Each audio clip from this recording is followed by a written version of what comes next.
thegearnetwork.com. The following is a presentation of the Gear Radio Network. Hey guys, I'm Felissa Rose Angela from Sleepaway Camp, and you're listening to the All Bets Are Off with Robbie Vegas podcast.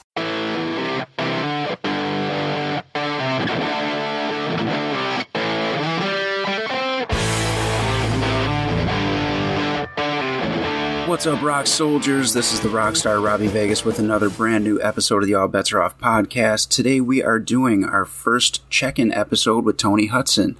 We told you guys we'd have her back, so we're going to get into her movie's theatrical release, her new book, and just kind of see what she's got going on, con appearances, where you can find her book, follow her on social media, and all of the above. So let's not waste any more time, and let's get Toni on the line. Hey everybody, this is Lauren Marie Taylor, creator and host of the Not the Final Girl podcast. Okay, so every horror fan remembers the final girl, right?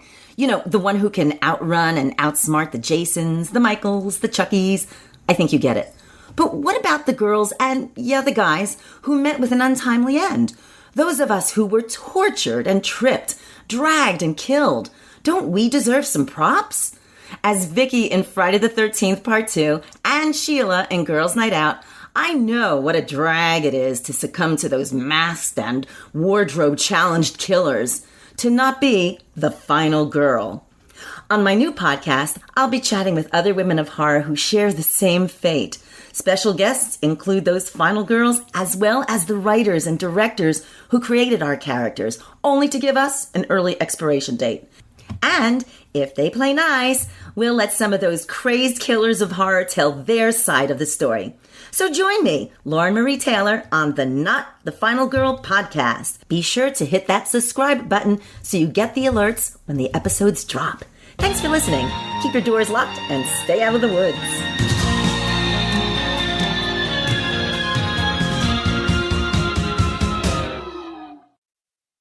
So, Toni, welcome back to the All Bets Are Off podcast. Your second time we're doing a check-in with you.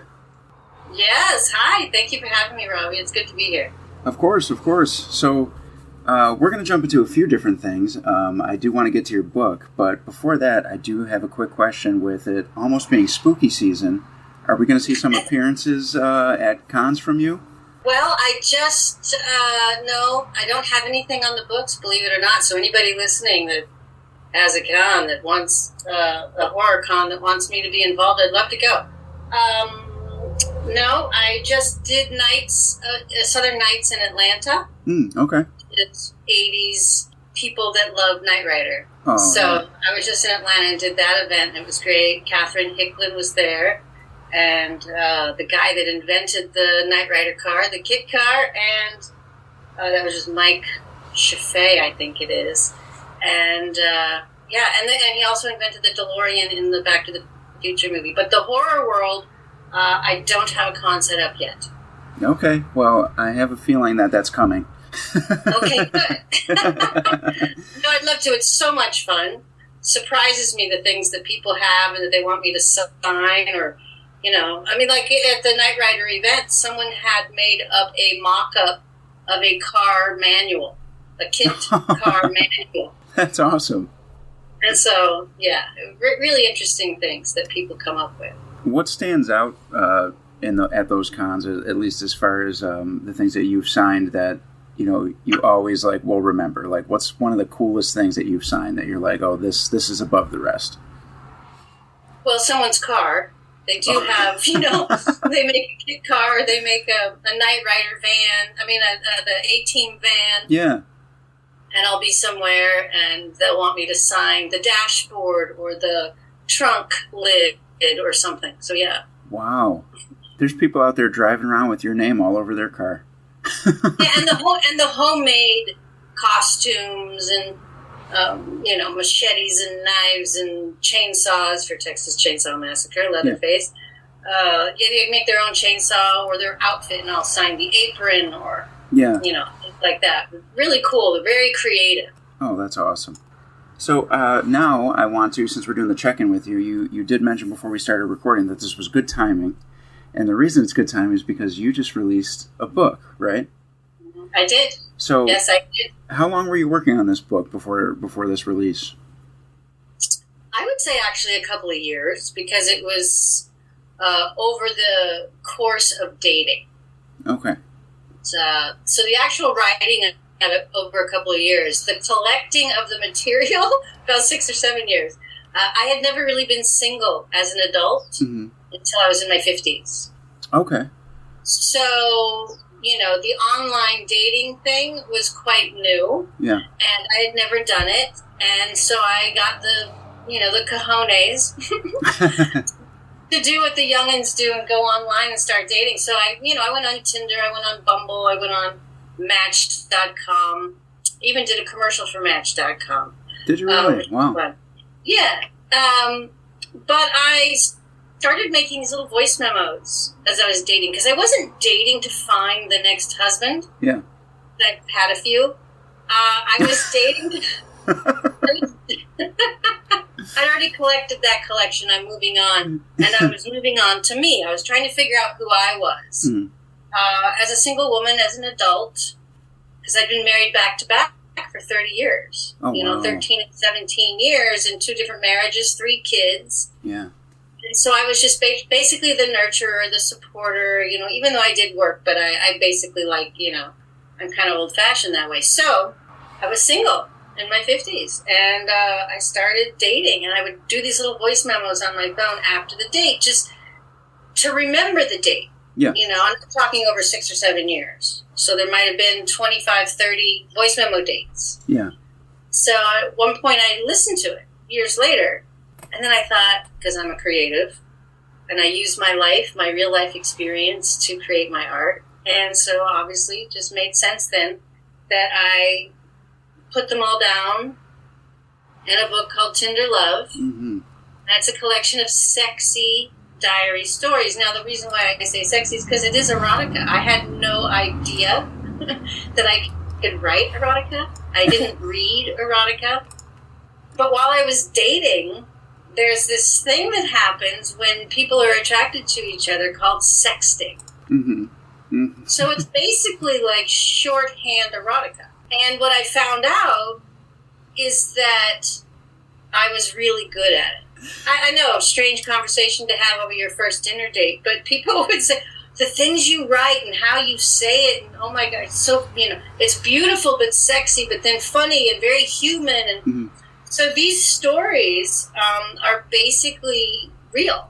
Yeah. Now, the pictures in here, it's just basically a story is like a page and a half, two and a half pages. Yeah. And then there's one black and white photo. Okay. So that you get to use your imagination. This is actually the real guy. Oh, okay. That's Brando, this guy. Yeah. And it's a picture of him sitting on his patio, but it really is beneficial to the story. Mm-hmm. This is Stephen in Cabo. Mm-hmm. So every single... And it's really Stephen in Cabo. Okay, so every single one of the pictures is actually the person that the story is about?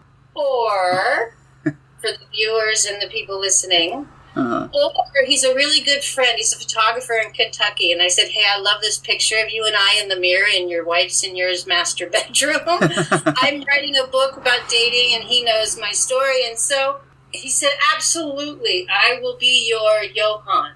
So it's not Johann, but some of them are the real person, some of them aren't. But that's why it's called fantasy, diary dates.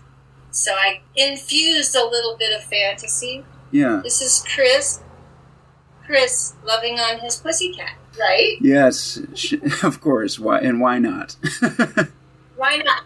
And this is me riding with Brad on his motorcycle to Santa Barbara. So it's a collection of sexy diary dates, and there's 14 in there. This is volume 1. There will be a volume 2. Oh, wow. But I want to share also the reason that I wrote the book is I was sexually abused as a young girl. Oh, wow. In many different variety of ways and reasons, and people I knew, people I didn't know. Mm-hmm. And many girls, it's not new, right? That's not a news story. We've heard that, and it's very prevalent today. So what I learned as a child was that girls and women are really for servitude of men. sexual servitude, especially, to get them, to keep them, to satisfy them, and so you give it up constantly. And so it never really became a pleasurable thing as a kid. I was abused with it, and then I would use it to actually attract people, which I didn't know I was doing, right? Or you just allow it to happen. It wasn't really attracting, but I would allow it to happen so that I wouldn't be alone, so that he would like me. Yeah. And so that was not very empowering. So after being married back to back and 3 kids later, I'm in my 50s and I started dating. I wanted to know who I was. And I kind of got a consensus of the guys dating. They would say kind of the same things. And I realized I'm top shelf. Okay. I mean, that's great. I mean, so... It was really just to get my confidence. Now, the sexual interactions, the ones that I did choose to actually get intimate with, I write about in a very humanistic way how there's so many different ways to love and how many, many people want different things to feel loved. Mm-hmm. And I learned that by dating over the 6-7 year period. But so when you started this and you went into this, it wasn't because you were going to write a book. This just came later because you were looking back on everything after the fact. I was connecting the dots. In other words, in life, there's no accidents. Yeah. But you were... There's no accidents that I became single at 50 so that I could really look at it from a point of view like, okay, how does this work? Mm-hmm. Yeah. And then and because I'm aware and I love the idea of growing and expanding, and I want to be happy in life. Yeah. I had to learn to be happy being alone. Yeah. I had to love myself before I could truly be loved by someone else. Mm-hmm. And I allowed myself to see people, be more compassionate and open for different types of people. Mm-hmm. I mean, not every Tinder date I went on was a good date. Okay. Are those in there too? Yeah, well, of course. In fact, there's one date where it's called Stan, Not Quite the Man. Gotcha. Okay. And Toni goes home and pleases herself. Gotcha. Okay. Because it didn't turn out that way. And there's reasons why, and what she set up in her mind, and what she thought he was going to be, and how it happened when they were there. But it's all very sexy and erotic, the way I describe it. And they, I talk about wet Netherlands. I don't quite say, words very blatant. Yes, sometimes I do. Mm-hmm. But no, it's quite wonderful. I mean, it'd be great for a married couple to open the conversation, or any couple, but I'm just saying, people committed to a relationship, and maybe their sex life is staled, or the woman wants to feel more open and free, or the man wants to be able to say what he really wants. I think reading these stories, like let's say one night the wife reads one story and then they talk about it. Mm-hmm. They talk about, does that interest you? Does that interest you? And, how does it make you feel? Did that turn you on? Or does it just like, no, that's not my thing? Or, oh, I could see that. I felt that way before. Just opens up the conversation. Yeah. So were you collecting, so you had these voice memos. Did you have anything else like saved, text messages, pictures, anything else that you were going back to like look at when you decided to start writing? Sure. Yes. That's where I, have some of the pictures from dating and sexting. Okay, so you kept some of that stuff. They send you a picture, and you save it. Yeah. So, and there's only a couple that aren't. I mean, this is really Frank the pilot. Okay. And he's 60-something. That's impressive. And let's see. This is my Giovanni.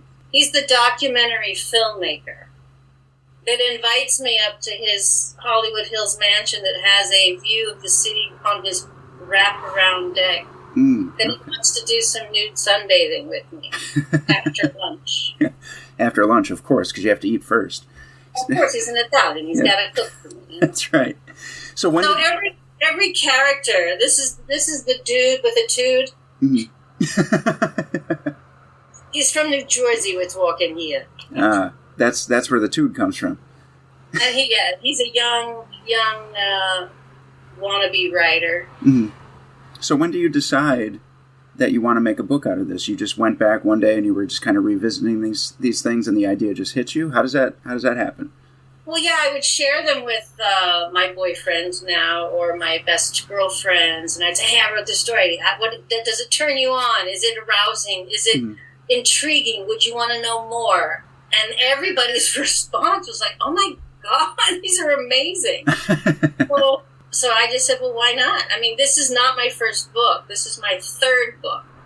So I have another book called "How I Found Myself with Correct Living," which is my company, where I help people live a conscious, sleep, proactive, preventative lifestyle through body, mind, and spirit, and the natural laws of the universe. It's a very Asian, Japanese way of looking at life, yin and yang, and balance. I've been living that way for over 45 years.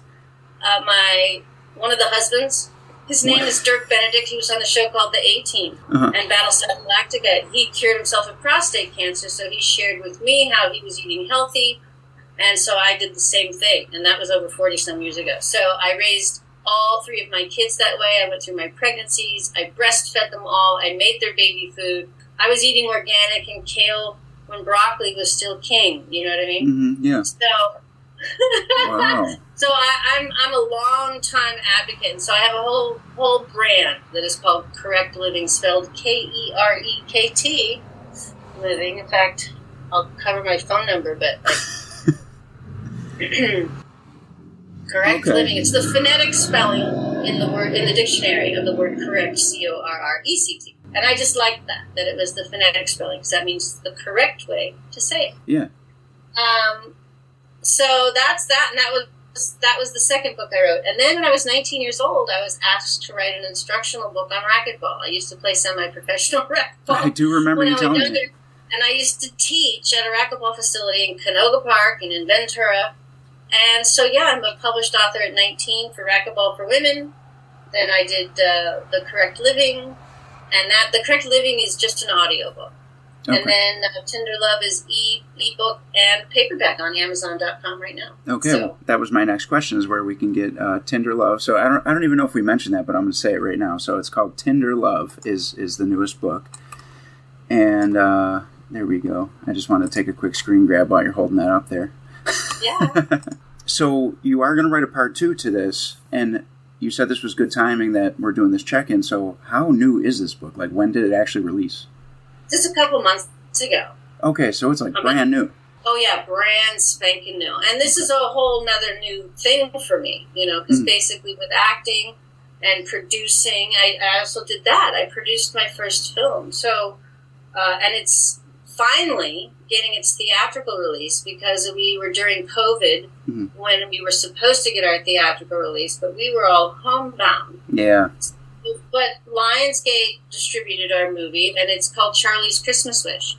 It's going to be in the theaters on Veterans Day, and Aidan Turner stars in it, Diane Ladd's in it, John O'Hurley, my sons are in it. Walker plays the lead son. I mean, he's really good. And then my dog, Charlie, was the dog Charlie, and I trained Charlie. I'm not even a dog trainer, but I was the dog handler and did all the dog stuff with Charlie.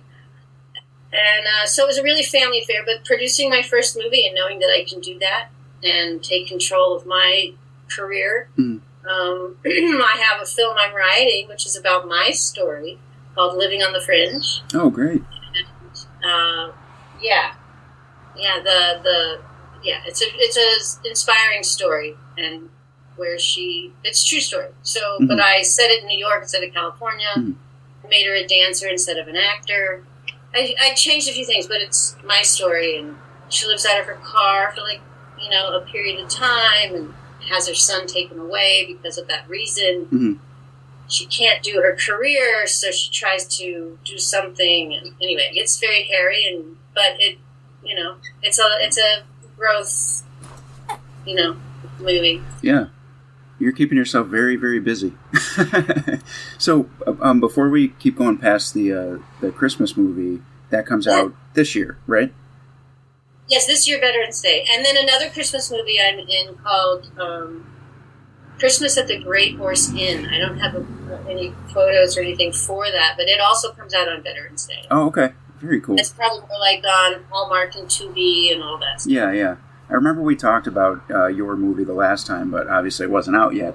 But that's really cool to hear that it's coming up now. So again, good timing. And you can see Charlie's Christmas Wish on Amazon. Like, you can watch it. It is available online. Okay. But the theatrical release never happened. So that's what's happening coming Veterans Day. Awesome. Very cool. And you said there's going to be a follow-up to Tinder Love.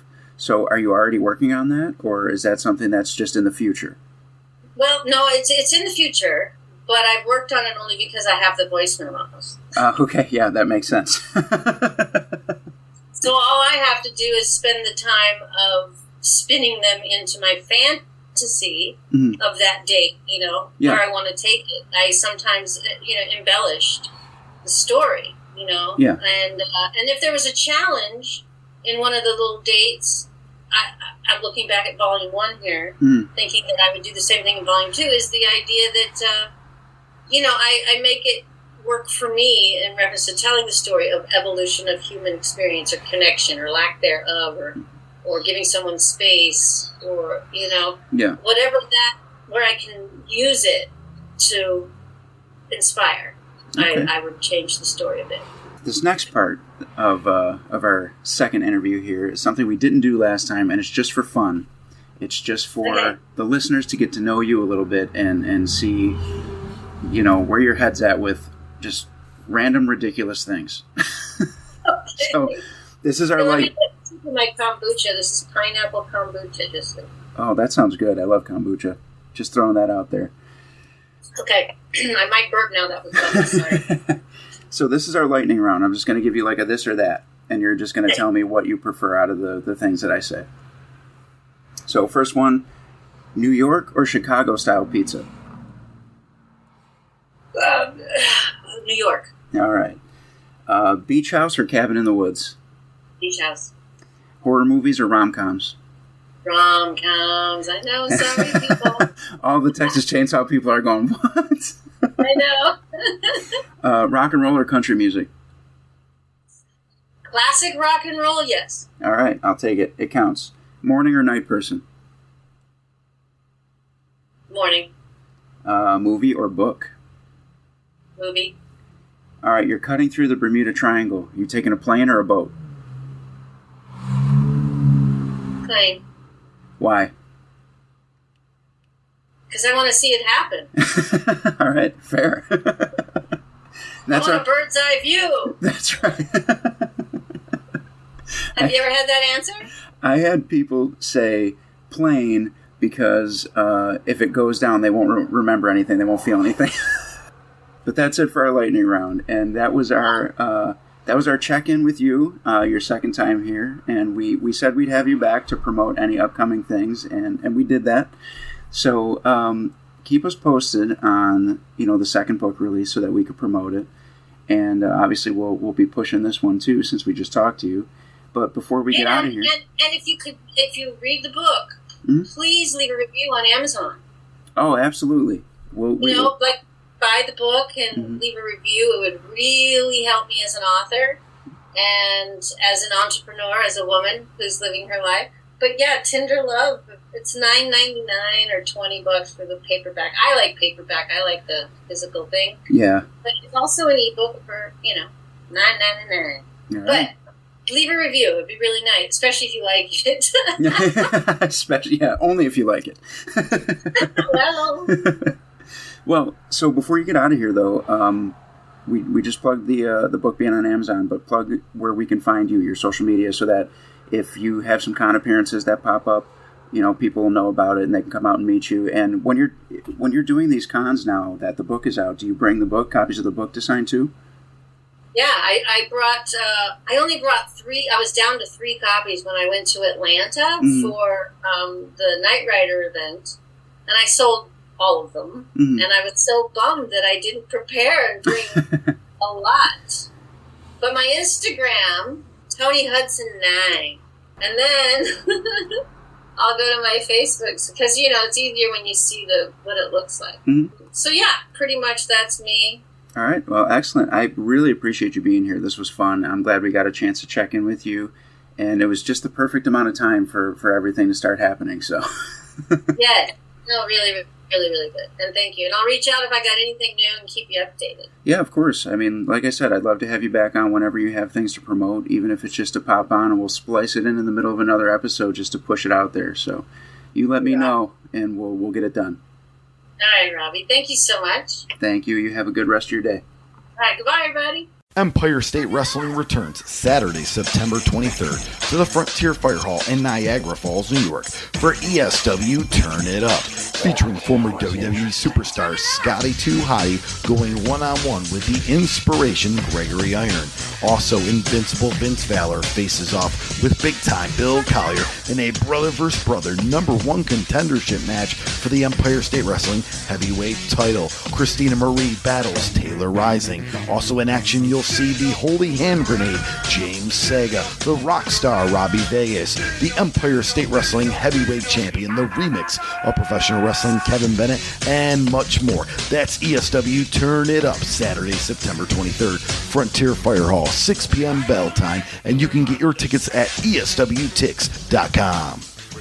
All right, Rock Soldiers, once again, Toni Hudson checking in, Texas Chainsaw 3, Knight Rider. I could list the credentials all day. If you didn't hear her first time on the podcast, please go back and check it out.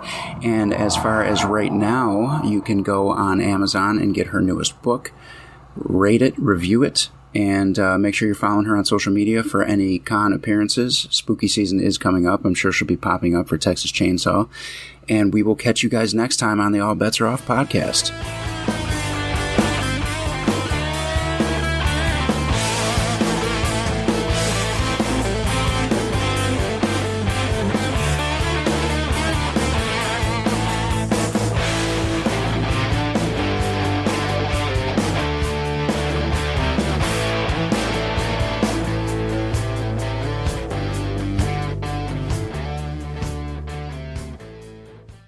The preceding presentation has been brought to you by the Gear Network.